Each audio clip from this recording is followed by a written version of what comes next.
Lisez avec moi dans 1 Pierre, chapitre 2, versets 4 et 5. 1 Pierre 2, versets 4 et 5. Je disais que nous voulons nous approcher de la table. Alors lisons ces deux versets.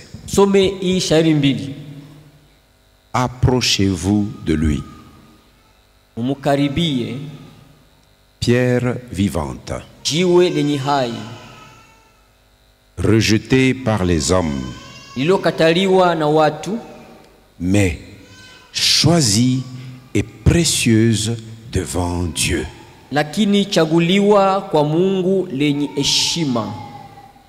Et vous-même, comme des pierres vivantes, édifiez-vous pour former une maison spirituelle. Un saint sacerdoce afin d'offrir des victimes spirituelles agréables à Dieu par Jésus-Christ. Amen. Amina. Alléluia. Amina. Approchez-vous de lui. Dieu dit, si vous vous approchez de moi, je m'approcherai de vous. Et Dieu est venu comme homme sur la terre pour inviter les hommes à lui. Alléluia. Amina. Si vous rejetez cette offre, sachez que vous n'en aurez pas une autre. Parce que Dieu n'a choisi que son Fils pour se constituer un peuple. On nous dit, il est une pierre vivante, Jésus, bien que rejeté par les hommes, mais choisi. Une pierre choisie et qui est précieuse devant Dieu. Il l'a choisi pourquoi? Pour accomplir toute sa volonté. Quelle est la volonté de Dieu? Se constituer une famille des hommes et des femmes rachetés.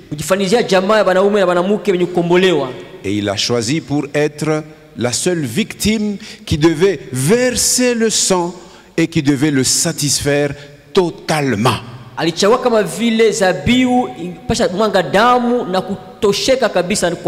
Avant que Jésus ne vienne, avec les Israélites, Dieu avait institué une manière de s'approcher de lui.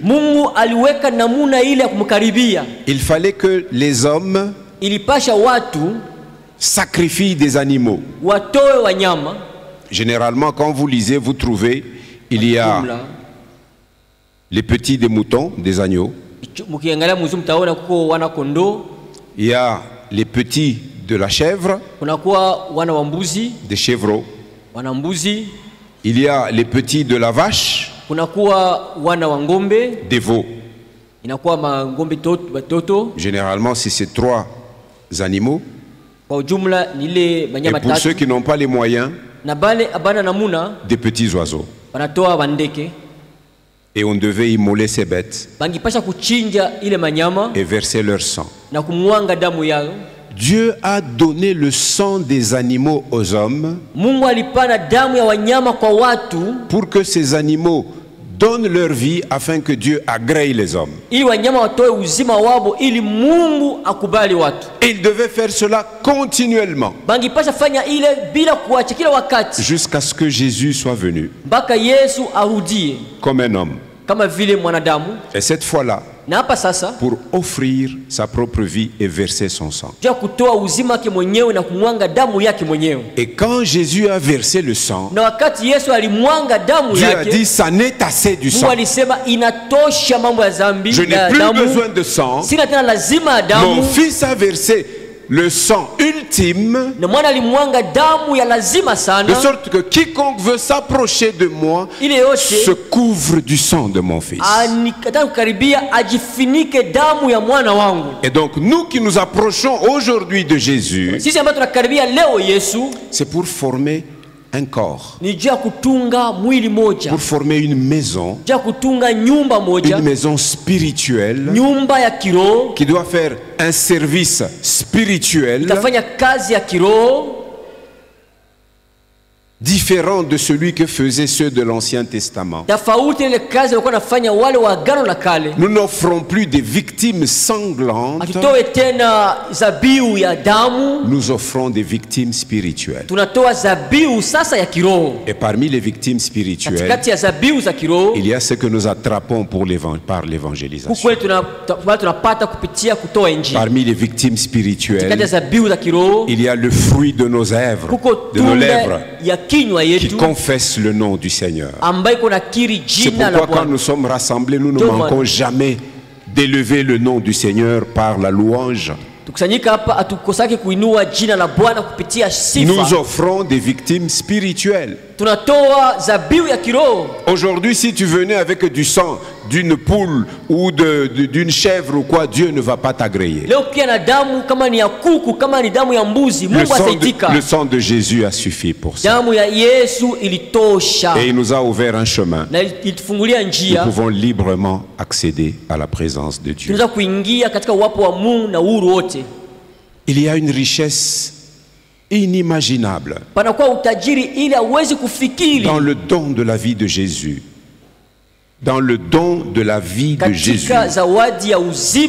C'est pourquoi chaque fois que nous sommes rassemblés comme une assemblée d'hommes et de femmes rachetés par le sang précieux de Jésus, nous nous approchons de cette table pour nous souvenir ce que Jésus a fait pour nous. Il s'est sacrifié pour toi et pour moi. Il veut aussi que tu apprennes à te sacrifier pour lui. Non plus en t'immolant toi-même ou en versant le sang, mais comme on nous dit dans Romains 11, offrez vos corps. Offrez vos corps comme un sacrifice vivant. Non plus un sacrifice qui verse le sang. Parce que Dieu a été totalement satisfait avec le sacrifice de Jésus qui a versé son sang. Si tu es appelé aujourd'hui du nom de chrétien, c'est parce que Jésus a versé son sang. Ne l'oublie jamais. Et il attend que tu répondes à son appel. Ce n'est pas le frère Justice qui nous a adressé un appel. Il ne l'a utilisé que comme instrument pour que toi et moi nous entendions cet appel aujourd'hui. Pendant que nous nous approchons de cette table, je voudrais que tu comprennes que Dieu l'a choisi pour être une victime expiatoire pour nos péchés. Neno litasimama, mambo yote yatapita, lakini neno litasimama. Neno litasimama, neno litasimama, mambo yote yatapita, lakini neno litasimama. Vitabu vingi sana vimeandikwa kwa hekima yake mwanadamu, vikitupotosha waziwazi vile twaweza kuishi vema duniani. Ila yabidi tuelewe kwamba pale mwanzo kulikuwa neno, naye neno alikuwepo kwa Mungu, naye neno